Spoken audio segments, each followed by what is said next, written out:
Hey, true believers, welcome to Dad's Den of Pop Culture. Today I'm looking at Marvel Treasury Edition number 10 from 1976, which reprinted some truly epic Thor comics, starting with Thor number, I think it was 154, 155, 156, and 157 from 1968. Relatively, I wouldn't say super early in Thor's career, but relatively early when we're now looking from 2023. I got a really nice copy of this, and it is worth taking a look at because it is just some absolutely amazing work by Jack Kirby.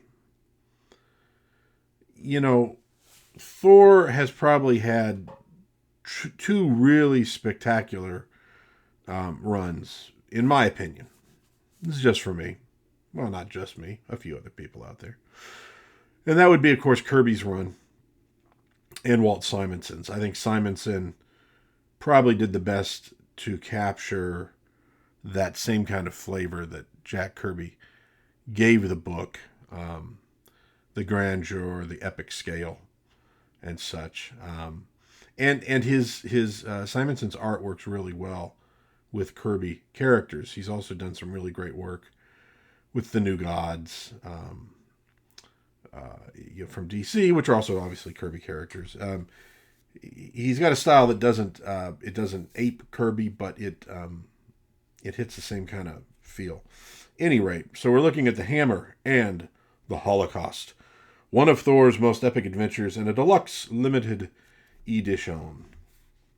And so we're going to look through this book, talk about some of the better panels, some of the and the whole epic grand scale of it. And for that, we're going to move the mighty one out of the way, because these are one of the big Marvel books. They're Treasury editions, and they take up a little space.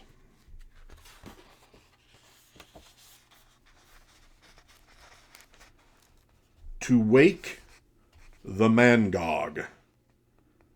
There are so many elements in this story that just, only Kirby was going to come up with them. And the Mangog and some of the things we'll see within are just, it's just amazing Kirby stuff. So produced by Smile and Stan Lee and Jolly Jack Kirby, Vince Colletta inker, Artie Simic, letterer. Chapter 1. Omnipotent Odin hath stayed my hand whilst I did battle with the merciless Loki. But why? What dire calamity hath made the All-Highest thus spare the Prince of Evil? Sorry, hallowed one, you'll have to learn the answer to Thor's quivering query the hard way by reading that which follows. So, nice splash page. Thor in all his grandeur. Loki back there being Loki. The Mangog. Probably, name-wise, a reference to Gog and Magog. Who come from, at least, definitely, like, I say Christian mythology. What's the word I'm looking for? There's a term for it, but they had to do with the apocalypse. They were placed behind a wall built by Alexander the Great. Any rate, this Mangog has nothing to do with that, but that could be the source of the name. So we open the tale with Sif in the hospital from injuries in a previous story. And of course, Thor is concerned. And I like this panel here. By the way, some really gorgeous art of Sif. Sometimes Kirby's women were, a little harsh the way they were drawn, but he was killing it in '68. But I like this one. It's though the eyes of a thunder god now peruse my lady's medical report, 'twill require the mortal brain of Dr. Donald Blake, to comprehend what it doth signify. But I just like the way that it's drawn. And Sif all bandaged up. And then, and this would probably come as a surprise to anybody, Hela shows up. Hela, the goddess of death. Stand thee fast, most awesome one. Thou hast no claim upon the stunning Sif. She did but suffer wound in battle. I vow she shall recover. A lot of vowing in this one. And so this is, more than anything, I think, a prophecy of what may come. Because she's saying, yeah, I have no claim on you now. But, and one might keep that in mind as we advance the story. And she shows him visions of Valhalla. We get some great, there was such a, it's a Viking myth, but there's elements of King Arthur and Prince Valiant in what Kirby did with Asgard. It's really spectacular. And we got some great imagery here with all the warriors aligned. And Thor saying, no, I can't go to Valhalla right now. There's work for me to do. Though I be sorely tempted, to thee I say, begone. Whilst evil doth endure amongst the living, the place for Thor is here. So be it. 'Tis ended, the wraiths are gone, and with them Hela. But meanwhile, Uluk the troll, whose Thor has fought previously, has managed to escape from the deadly endless fall, and he finds a cave, and inside are enchantostones, the gleaming seeds of Odin's supreme power. And he finds in this cave the where the last remaining member of an alien race, or so Uluk believes, has been buried. A race so powerful that it almost succeeded in destroying Asgard itself. And the sign says, let no living being disturb what lies within by order of Imperial Odin. And Uluk's like, well, screw you, Odin. Uluk will set him free. And Uluk does set him free. And out comes the Mangog. Let the universe tremble. The Mangog lives again. I have one goal, one aim, one destiny. To destroy him who crushed the invasion of my race. What a design and what a page. I mean, Kirby knew how to bring it. For sure. I mean, just, you got the sort of taloned feet, claws, the hands. Look at that face. Look at those teeth. It is astounding. And again, this is one of the things that makes Kirby so great, is the fact that nobody else was going to draw this. Nobody else was going to create this. Period. I mean, that's the imagination of Kirby. He could be imitated, but nobody else was going to originate this. And so Uluk goes, oh, great. Okay, Mangog, we're going to destroy Odin together. And he gets stepped on. Art thou mad? It was I who freed you. The Mangog knows no gratitude, no mercy. Still, you will live a while longer, for even one such as you may prove useful to me. And so we go back to planet Earth, and Thor visiting Sif in the hospital, and here he goes ahead, turns back into Donald Blake, surprises a nurse who didn't know he was here, and Sif opens her eyes for the first time, and of course knows who he is. My loved one, where art thou? Her speech, it sounds so archaic. It doesn't matter how she said it. She's going to be all right, nurse. Do you hear? She's going to be all right. I mean, this is, again, some of what's great about these books. We're going cosmic over here. We're in a hospital over here.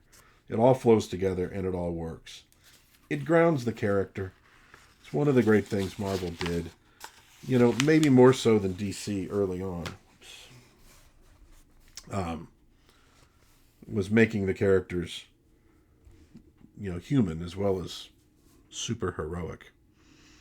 And so off Thor goes to find Loki, who is invisible, bathed in an aura of spatial invisibility. But I still possess the enchantment of the Norns. I still possess power and a hatred that knows no bounds. Thus Loki shall hide no more. Let my spell of invisibility fall away. Begone, thou puny mortals. I have had enough of thy witless babbling and startled glances. So long as Odin rules, I am forbidden to engage in battle with the god of thunder. But what if Odin were to rule no more? Even the mightiest may fall victim to Loki's cunning. Whilst Thor remains upon far distant Midgard, I shall return to the Golden Realm, and there let Loki work his evil wiles. One of the sad things to me about the Thor movies, and I mean, I get it, but they weren't Shakespearean. And Thor was Shakespearean and grandiose and over the top. And that was the point. And I thought when they hired Kenneth Branagh to do the first movie, I'm like, oh, okay. They're going Shakespearean, baby. They got a guy who knows Shakespeare to do Thor. And it wasn't. The Thor movies completely disappointed me. The first one was for me. The second one, a lot of people don't like. I kind of liked it. And then Ragnarok. Oh. And if as much as anything comes down to wasted potential. So Loki appears back in Asgard. And there's chaos. Because the alarm has gone off, the Mangog has been freed, and Asgard is doomed. And Odin is in his Odin sleep. So this is how he regenerates his life and remains immortal, is the Odin sleep. And he cannot be awakened. So Loki, naturally, with my regal father sleeping the great Odin sleep, and with my uncaring brother absent from the realm, know you all that Loki now doth rule. Asgard at last is mine. This time I shall gain control forever. Or if I fail, the realm will topple with me. Now, you're going to find this theme. Isn't that great? You're going to find this theme quite a bit in this story. This is one of the themes. If Kirby's pounding out a theme here, it's about sort of, I guess you could say nihilism. And great work by the colorist. I don't know if that was like by Jack's direction or what, but just to not color Loki, to keep it that's effective. Makes the word bubble stand out all the more. So Thor is unaware of what's going on in Asgard. And he's patrolling New York. And he comes across some muggers. And Thor says, not happening. So they try fighting with him a little bit, and obviously it does not go well. Although, Kirby even lends an epic quality to his battle against basically muggers. I mean, there's absolutely no way these guys can beat Thor. Even if he didn't have his hammer, there's no way they can beat Thor. They try to hit him with a car. That works out exceptionally well. And the cops show up to deal with him. And as he moves on, he encounters some hippies. Oh, what would we do without hippies in Jack Kirby comics? I think Jack was genuinely interested. I don't know that he agreed with them. I mean, he didn't, I think, generally. But he was deeply interested in them and didn't just do them entirely as like caricatures. So Thor's looking for Loki. He stops and talks to these hippies. Hast thou seen Loki, him whose very visage be evil incarnate? What's the bit, man? How uptight can you be? Look, we don't groove your kind of scene. Like, if some cat's bugging the establishment, that ain't our hang-up. Tell it to the squares, Dad. We dropped out. I dig the hair and the guru get-up, but that hammer's from nowhere, man. Did you design to scoff? Oh, I'm sorry, now I'm doing Thor as a hippie. Thou deign to scoff at enchanted Mjolnir. Hey, that's wild. You even got a name for it. So we got some typical hippie stuff from late 60s where the World War II generation's trying to figure these kids out and cope with them. Thor does the bit where he sets down Mjolnir and they try to pull it up and they can't. Come on, man. Hey, what gives? It's like welded to the spot. But the hippies get a little speech from Thor. He's channeling his inner Jack Webb, his Joe Friday. Stand away all. Though thou be truly pure of heart, in thine innocence thou art fair misguided. The true guru thou seekest doth lie within thyselves. Heed you now these words. 'Tis not by dropping out, but by plunging into the maelstrom of life itself, that thou shalt find thy wisdom.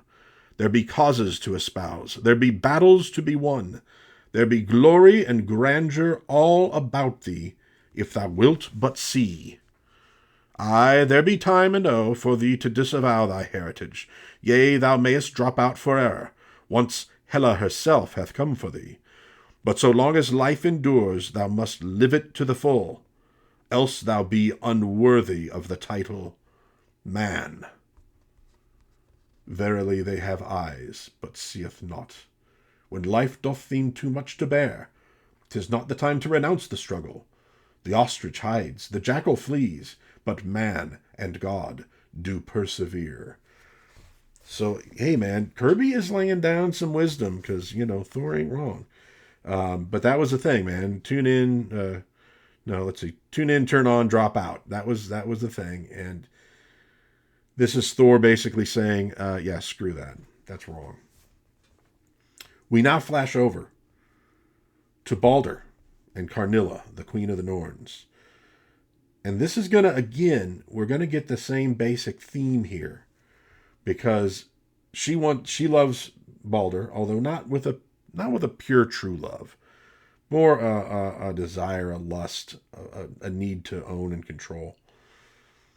And Balder ain't gonna have it, and because Balder is gonna become aware of the bigger things that are going on. I caution thee, Asgardian, thou must make thy choice. Wilt thou accept my hand, or a fate such as theirs? And these are these warriors who she is like frozen. Thou makest a mockery of thy suit. Love is less than love, if it be not freely given. Thou art brave, noble Balder, but the power is mine. Oh, this is so good. This is so good. It's not supposed to be like reality. It's not supposed to be that. This is something higher than reality that Kirby is doing, and was doing with the New Gods and with a few things that he did. So Mangog crawls out of this pit that he's in. Uluk says, I'm getting out of here. That's funny. My little light just fell over. So amazed is my light at the work of Kirby. It fainted. And so, hear me, Lord of Asgard. Wherever thou art, the Mangog soon shall find thee. And then shall come thy Ragnarok, the death of all the universe. And meanwhile, Thor's standing, kind of looks like he's standing on a really tiny building, actually. But I guess that's not quite what he's doing. But never hath my soul felt such dire apprehension. Where is thy summons, regal sire? Where is the voice of Odin? So we've now set the scene for this piece. We got Mangog, who is this unbelievably powerful being with a thirst for revenge. He's been released. Odin is in his sleep. He cannot be awakened. Odin can defeat this creature. No one else can, and Odin's out. And worse than that, Loki is sitting on the throne of Asgard. So we come to chapter 2. The mighty Thor. Now ends the universe. Verily there be dark clouds a-gathering, clouds of deepest evil, which do chill my very soul, for they herald the coming of Ragnarok. In letters of fire it hath been writ, the day of Ragnarok shall witness, the end of the world.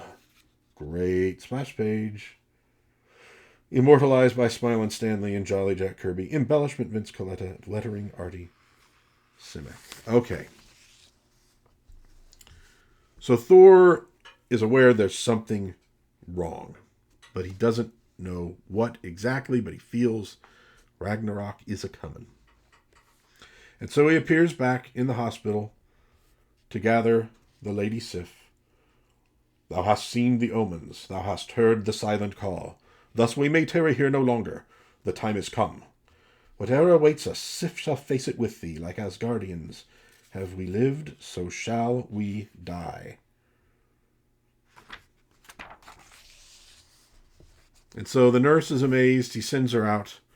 Great image of Thor's twirling hammer opening up the gates to Asgard for them.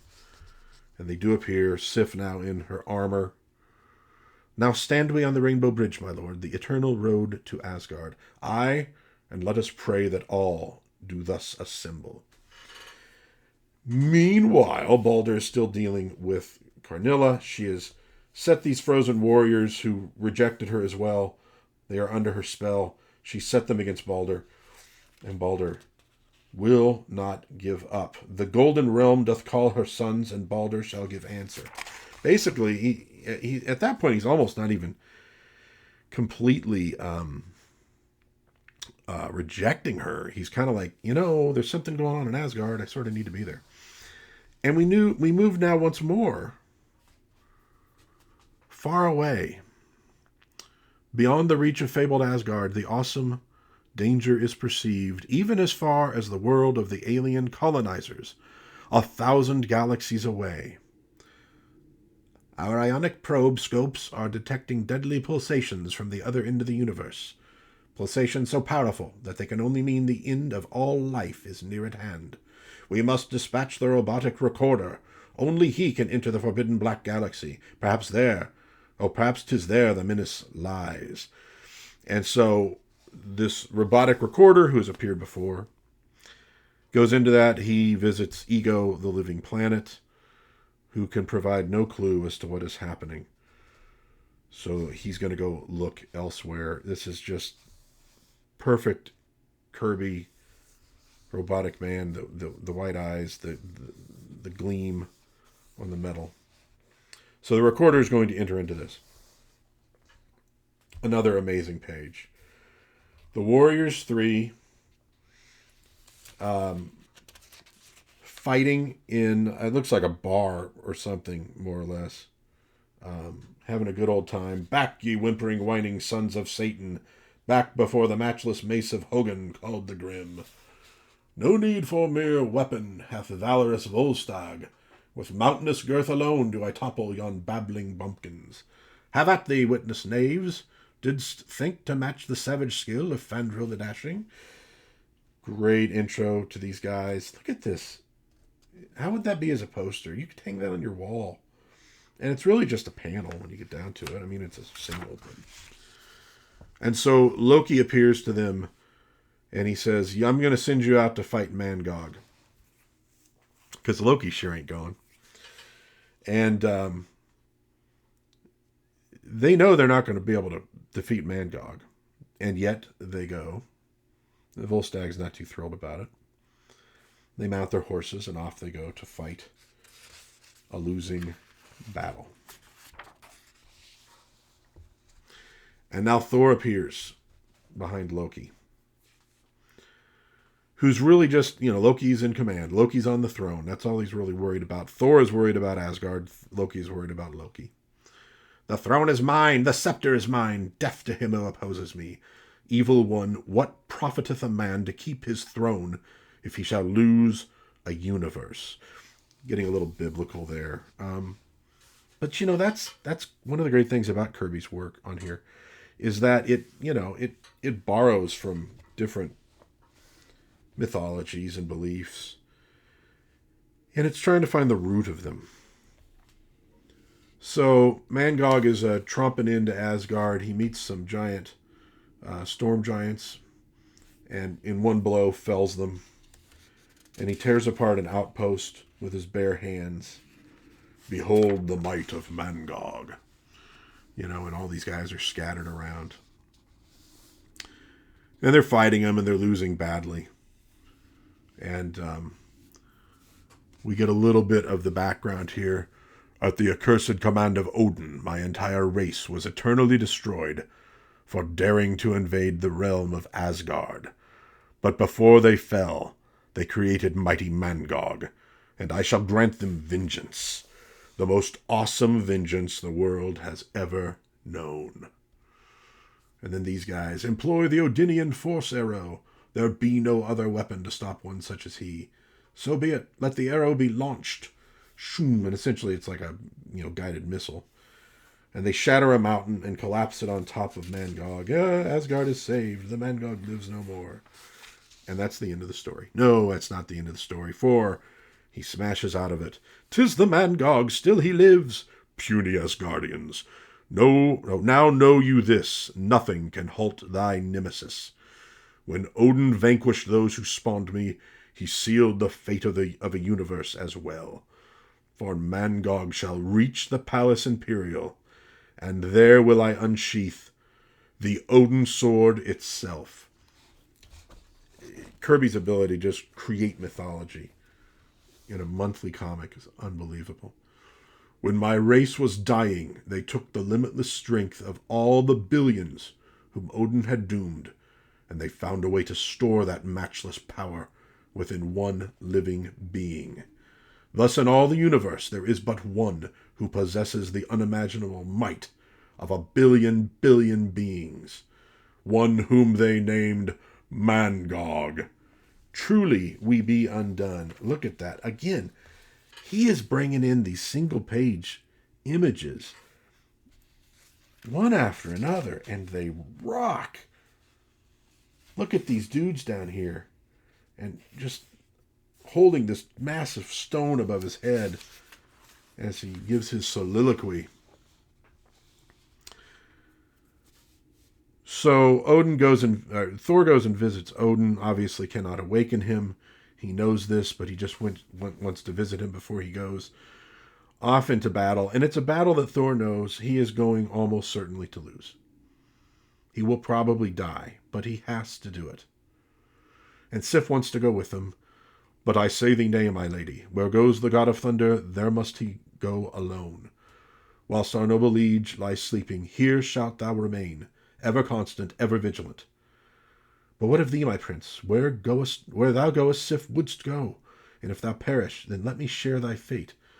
Most lovely Sif, most truly cherished lady, would there were words my heart could speak. But now must come the parting, and whilst I be gone, remember, no matter where the battle take me, the heart of Thor is ever here, with beauteous Sif. May the eyes of Asgard be ever upon thee, most noble lord, most noble love. Look your last, my lady, naught but death shall claim him, and Loki ain't sorry about that. I gotta be honest, dude, Sif is better than Jane Foster. I think I said that in the last video I talked about these characters, but yeah, I don't get it, Thor. But hey, I'm not gonna put you down. So Thor goes galloping off, and he passes a warrior who's dying, and he passes a whole bunch of warriors who are coming back. Turn thee back, god of thunder. If thou do not, surely thou wilt share our fate. What talk be this from one who wears the armor of imperial Asgard?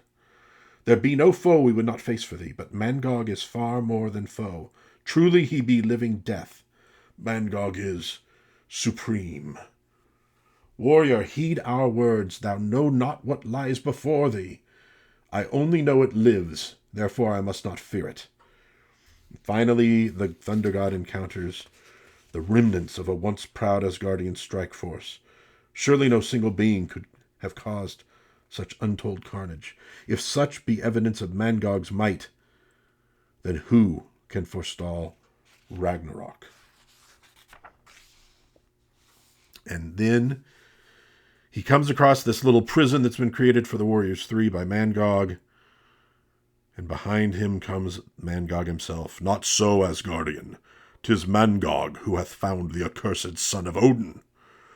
By thy father's command a mighty race didst perish, even as thou shalt perish now. So that's how the second issue ends, with Thor in the clutches of Mangog. And now we reach the Hammer and the Holocaust. Chapter 3. Possessing the strength of an entire alien race, of a billion beings.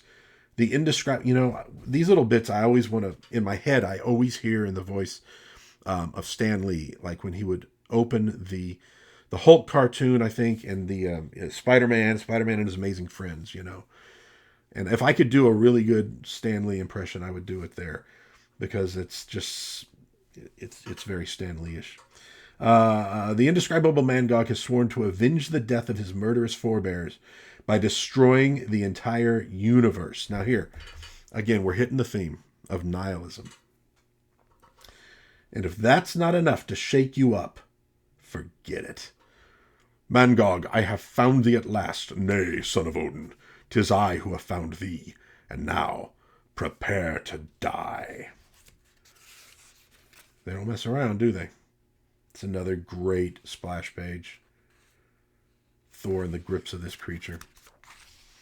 And so what's now going to follow is Thor clashing with Mangog. And this is power against power. And we got, look at this, scrack, and a whole, mountainside is tumbling, and Thor with them. And Thor is finding out that his strength and his hammer are not nearly enough.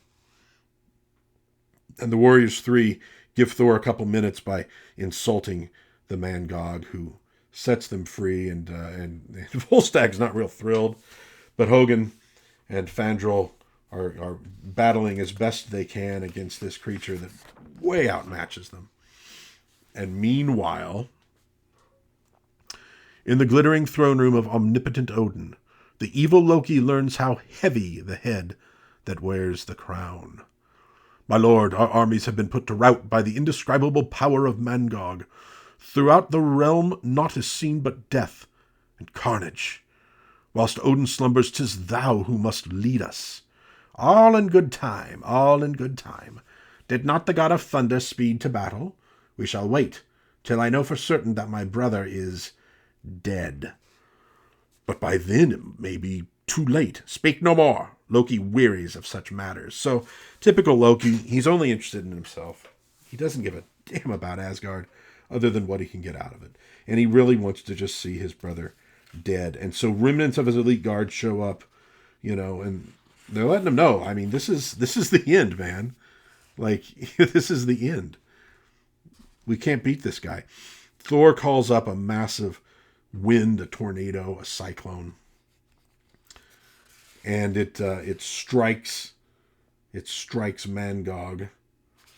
And Mangog, look at this, stands his ground. It's a great job of sort of giving you the feeling that he's in the midst of this wind that's throwing boulders around.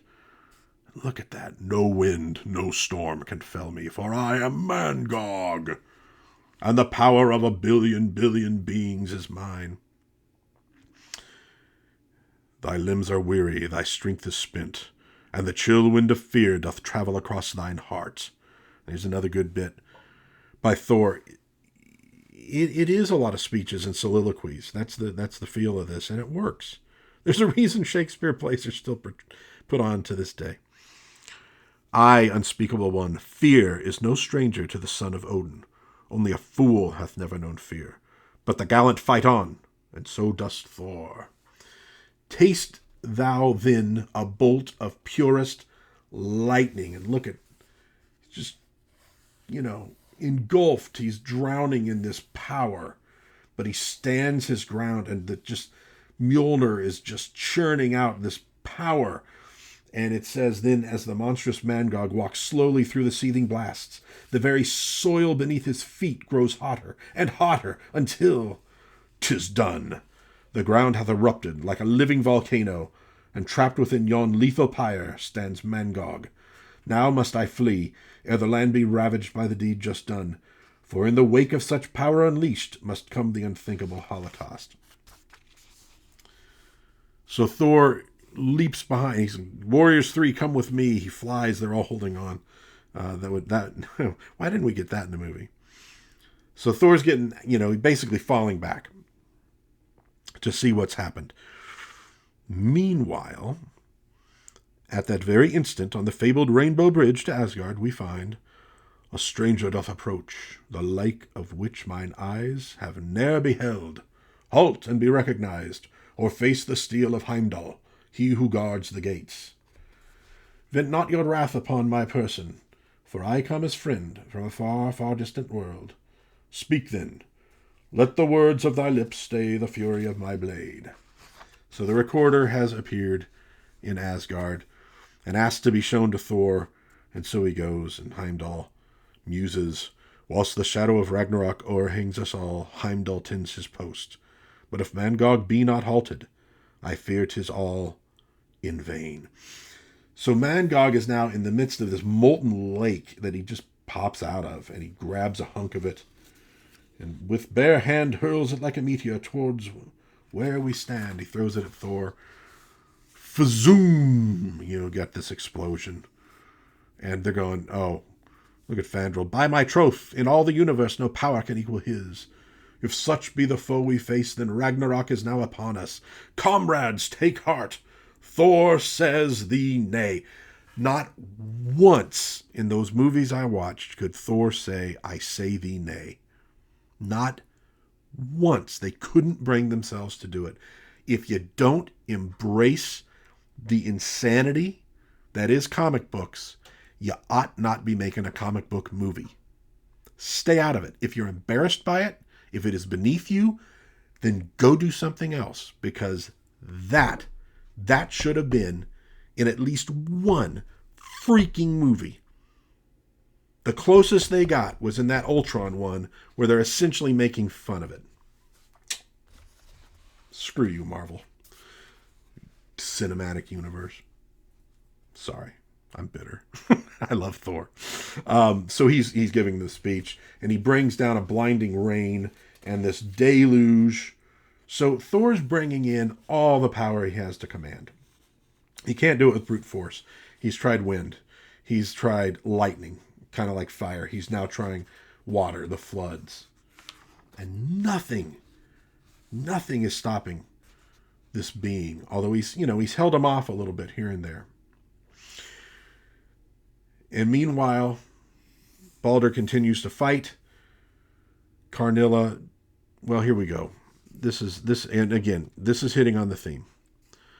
Am I so distasteful to thee, brave Balder, that thou wouldst do battle unto death when my throne is thine to share instead? I cannot speak of such matters when Asgard is in deadly peril. Let Asgard fall. With me thou shalt find safety till the end of time. Never, mystic maiden. If Asgard falls, then all are doomed. And even if it were not so, what matters life, if its price be the loss of pride and honor? Since I am spurned, then thou must die. If such be Odin's will, so be it. Again, if I am spurned, then all must die. If she can't have what she wants, then nobody should have it. Let it all burn. This is an attitude we're facing in the world today. Make no mistake of it. Bitterness, nihilism. It's horrible. Here's the cure. So the recorder appears in Odin's bedchamber where Sif is standing guard. And he says to Sif, I come to caution you, the one you fear draws ever closer. But 'tis not Odin that he seeks. Conclusion. His purpose is to draw the fateful Odin sword, and so to end the universe. Now must I record the most momentous time of all. And Sif says, since the mighty Thor is on the field of battle, it shall be Sif who guards the Odin sword, with blade and blood and life itself. Look at this panel. Let me bring it in closer. If I can. Oh, I can't do it that well. Okay. Well, look at it without me bringing it closer. This is the Odin sword. That's the hilt of the sword. When I first looked at it, I almost thought it was like a cannon of some kind. That is the hilt of the Odin sword. Look at that stance of Sif, and he stands in the background. Epic, man. Look at the coloring on the sword so that she stands out in the gleaming silver armor. Man, that's good. And so the monster lives, and Thor says, and now must come the ending.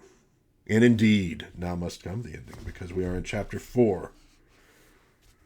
Behind him, a Ragnarok. Look at this piece. Thor in the foreground, dwarfed by Mangog. Sometimes they look about the same size almost, but he's obviously bigger. Behold the monstrous Mangog, possessed of the strength of 1 billion beings. If he reaches Asgard and draws the fateful Odin sword, all the living universe will perish. None but Thor remains to stop thee, and stop thee I shall, or I be not son of Odin. Okay. So this is the, pardon the term, end game. Thor's done everything. Brute strength. He's brought in the power of the elements at his command. They're fighting a losing battle. They know it. They know it. But still he fights. And we glimpse over once again to Balder. And this is great. This is a good bit. If thou profess to love me, mystic maiden, why seekest thou my death? The love of Karnilla is a selfish love, brave Balder. If thou wilt not be mine, then none shall have thee. But take heart, time still remains for thee to be spared. Never, Balder shall not live while Asgard dies. Though thou art wondrous fair, my queen, 'tis the beauty of evil that wouldst have me desert my liege. Then thou hast spurned me for the final time. Thus must Balder die. And she doesn't look happy about it, but again, she's implacable. She does not really have love in her heart. But this is great. Queen of the Norns, we say thee nay. The bravery of Balder hath freed us from thy spell. Now once again stand we united, as guardians all. Thou mayest destroy us with thine enchantment, but ne'er again do we lift hand against our brother in arms. Look well upon thy handiwork, sorceress. Thou hast truly failed. Not all thy wiles, nor all thy spells, could long turn the fruit of Asgard one 'gainst the other. How sayest thee now, Karnilla? Be thou gone. I am done with thee forever. In all the world, in all of time, there is but one whom I have loved. But so pure is he of heart, so noble of spirit, that all my Norn enchantment could not win him. Go then, warrior bold, fight with thy hosts for Asgard. The Norn queen hath freed thee. Karnilla, she's so angry she doesn't even remember her own name, still stands alone. And so they appear back in Asgard. So this is the final battle. This is Mangog is marching on to Asgard. He will not be stopped. It is in some ways reminiscent of the scenes of Gondor in The Lord of the Rings. In fact, you'll see a couple that really make you think of that. Mangog burrows underground to get into Asgard, and he bursts from the ground. And the warriors, stand thy ground, we die for Asgard. Aye, truly shalt thou die for Asgard. For when Mangog shall be done, life itself shall perish. He lifts the column of eternal flame as though it were mere kindling. Since Ragnarok shall be thy fate, I give thee a foretaste of what is yet to come. With mine own limbs, mine own matchless strength, now I do to Asgard what the Odin sword shall do to all the universe.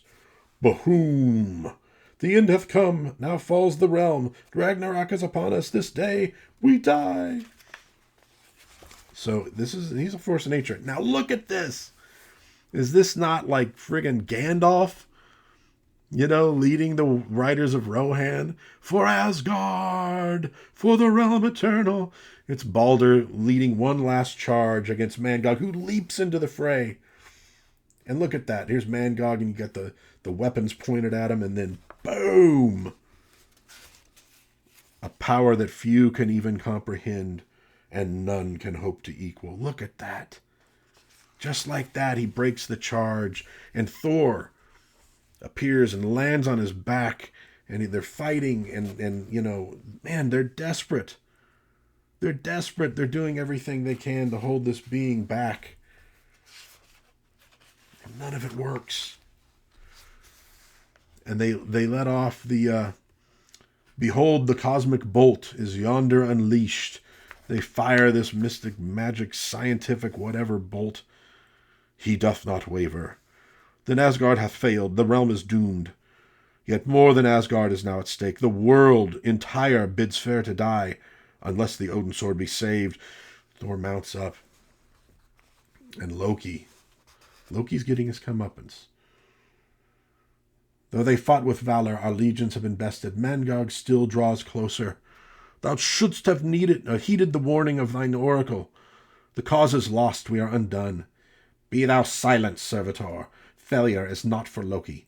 The worlds may die. The prince of evil shall e'er survive. Awaken, Odin. The Allfather will save us. He will not let us people perish.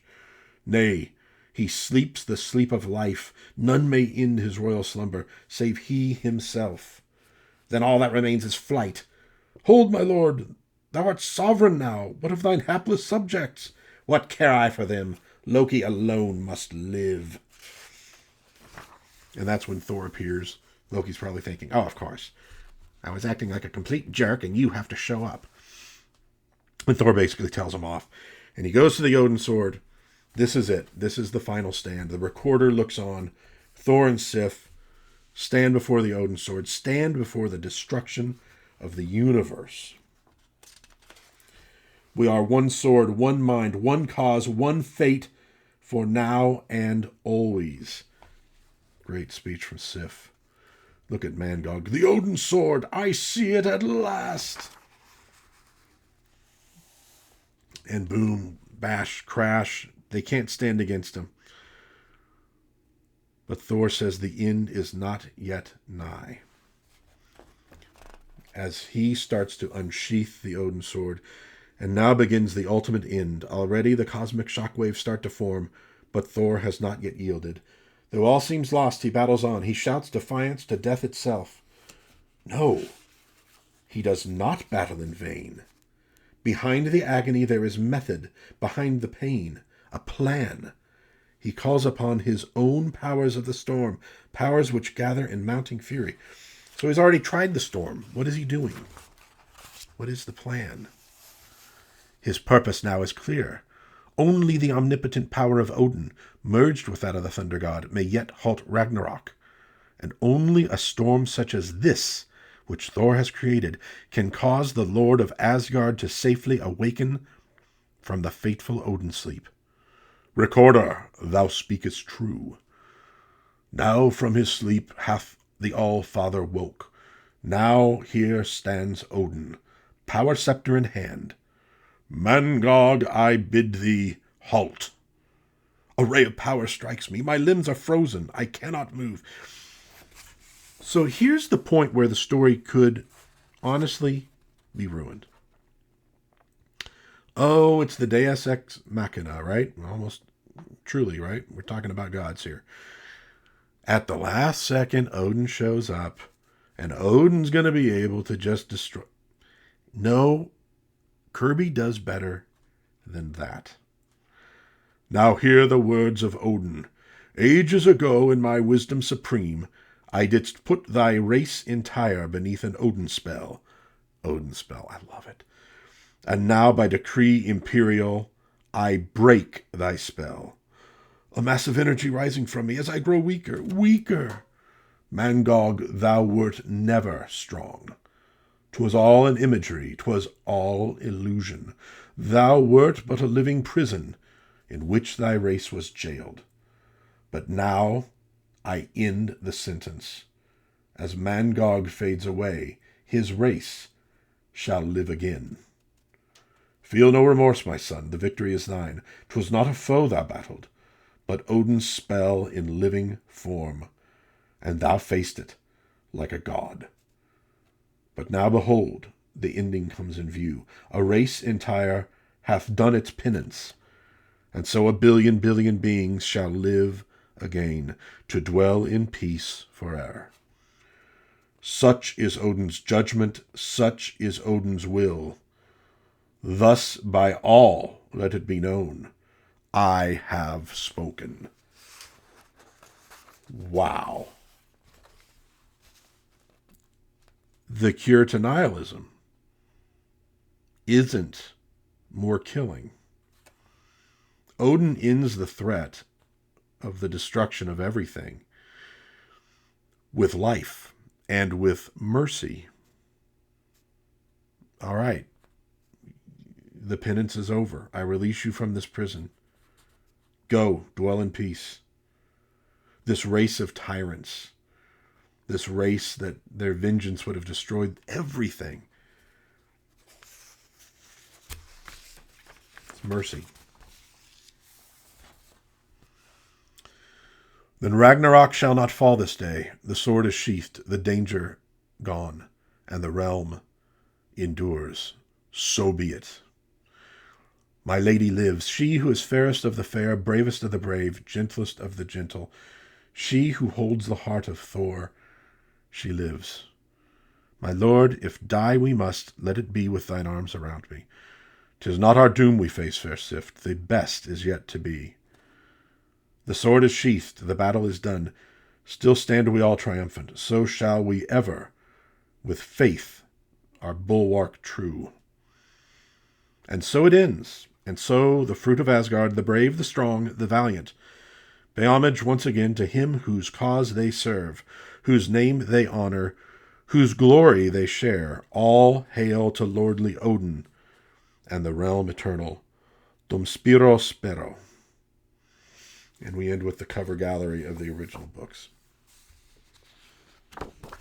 And look at this back page. Again, God, that's a poster I put on the wall. And if you double it out, see if I can do this without damaging anything. You know, there's the full spread here. Both of them. Guys, this is why Marvel survived. This is why Marvel, well, prevailed, became the biggest comic book company. It was this kind of storytelling from Jack Kirby. And as you can see, it's not just a bunch of action. It's not pointless fighting, pointless bashing. You know, that's the theme that you got from Kingdom Come as well. Why do they fight? Why do they fight?